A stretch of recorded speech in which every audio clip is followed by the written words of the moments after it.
Welcome to Show Scale Modeling. This is part 2 of Bandi's Star Wars Han Solo Stormtrooper. Scale is 1 to 12. In this part, I'm starting the build, so I'm going to be working on the head and neck and doing all the painting and things like that. I do run into a small little problem straight away, but I'll explain all that as I'm going along with the build.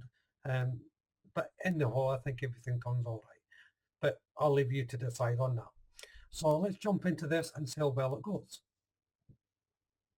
So I'm going to begin with painting, and the first part in painting is for the neck. It's like the neck covering, and I'm using Rivet Aquila 06 tab black for this. This is a sort of soft black colour. It's almost like a fabric colour to a metal colour as well. It can be used for both really. And then moving on to the hair, and it's Rivet Aquila 381 brown silk. Now, as I said before, I'm not going to be painting the white on this, but the other parts I am going to be painting. Particularly the hair, because it was too shiny and glossy, the plastic. It's perfectly fine to paint it that way, but I'll leave it that way, but I prefer painting. So the next colour for the hair is Rivet Aquila 85 brown. Now, I'm using a stiff cut-off brush here because I'm just lightly putting on the next colour, the main colour, the 318 brown, and these are just like highlights going in, very lightly going on. And if I put too much on, I'll just simply rub it off with my finger, and that helps blend it in a little bit more, but it takes away any excess that I put on. And to do this, it helps using different tones. So I'm also going to be using Rivet Aquila 17 African Brown, which is the colour I'm using here. And I'm applying the same techniques, taking the excess off and then just lightly brushing it on. Now onto the face, and as I said again, the face is pre-painted and it's really good. In fact, it's too good. It needs to be slightly dirtied up as such. It looks too new and shiny.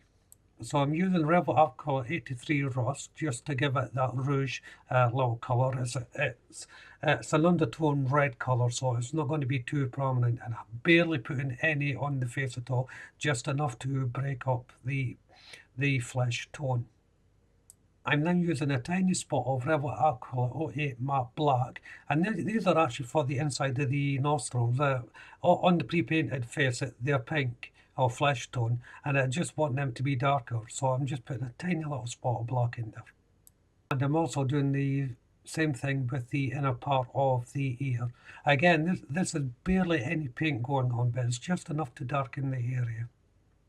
Then it's on to other highlights, and here I'm using Humbrol 61 Flesh as the colour tone, and this is a slightly lighter tone than the pre-painted. So what I'm doing here is I'm just highlighting certain areas like the chin, underneath the eye, at top of the cheekbone, just to give those highlights over the darker colour.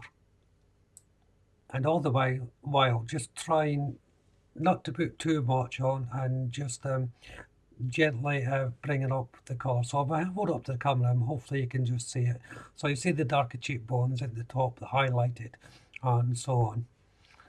So I'm going to be doing the same with the neck, but I'm not putting as much detail in this. It's just the colour tones of the flesh, the Humbrol 61 Flesh to match with the head. Because I've darkened it and lightened it, the neck won't match, so I've had to repaint that as well.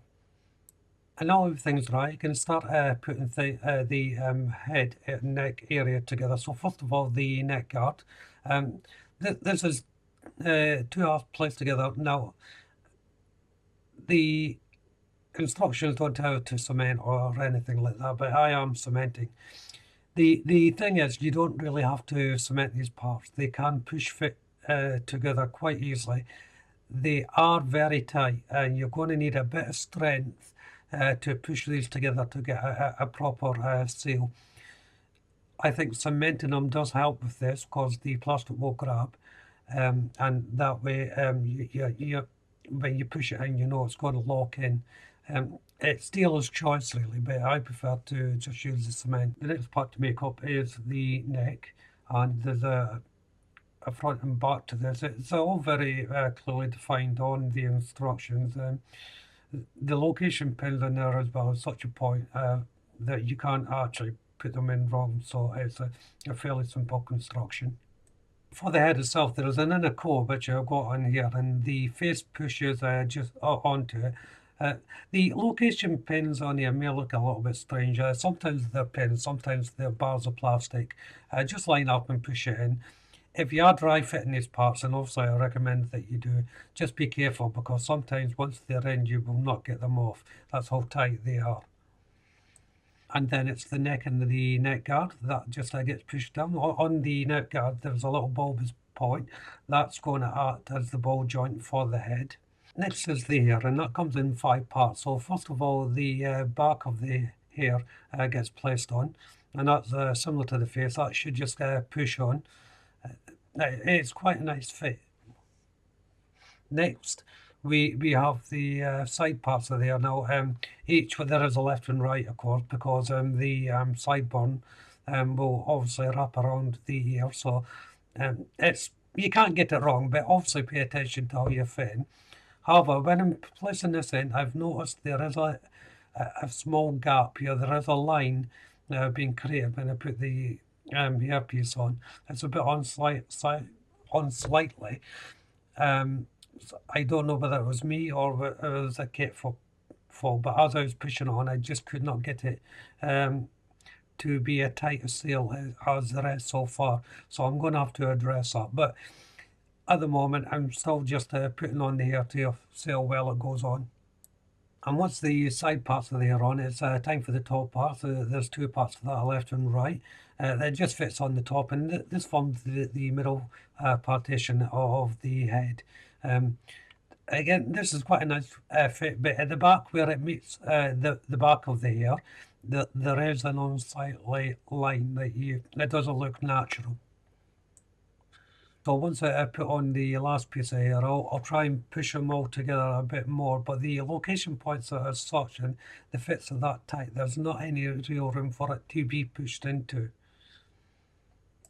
But before I look into that further, I'm just going to attach the neck. Now obviously this doesn't have any cement on it because you want the head to move, and it moves quite well actually. It's tight, and there's a nice motion to it. You know it's not going to flop about.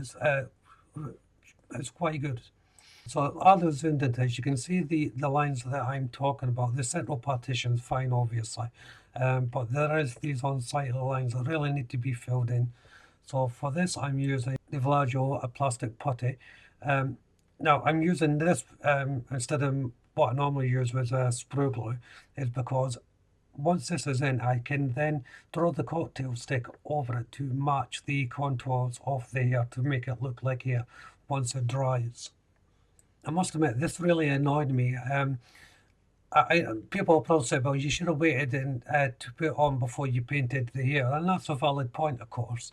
But you still would have had these on slightly ridges and lines that are not meant to be there, so you would still have to use filler on this, and you really shouldn't. So I'll wait for a couple of hours until the putty dried. Then I'm just repainting all over the hairline where the putty is, obviously. And I'm using the same methods I did at the start of the video. But saying that, overall, I'm actually still quite happy at this stage, even though I'm a bit annoyed with the lines on the head. I'm very happy how the hair actually turned out with the painting. As I said, the kit's pre-painted, whatever. It was too shiny and glossy. I look too plastic. So that's okay for the body armour, but it's not okay for the hair or face or anything like that. So I'm glad I made the decision to paint that. However, if you have got no experience with this sort of things, or you just want a figure that's easy to build, at least this comes pre-painted and you don't have to put any painting skills to your test if you don't want to, because it's already there for you. So this is where I'll leave part 2 anyway. I'll have to wait until everything dries before I move on to the next part. So if you haven't done so already, why don't you go and check out the channel for my other builds. If you subscribe to the channel, and please do so, make sure you hit the notification bell. That way you'll be kept up to date not only with this build, but on my future builds as well, of course. Hit the like button, don't be afraid to leave a comment, and of course, you can share the video. But for now, thank you all very much for watching. Bye bye.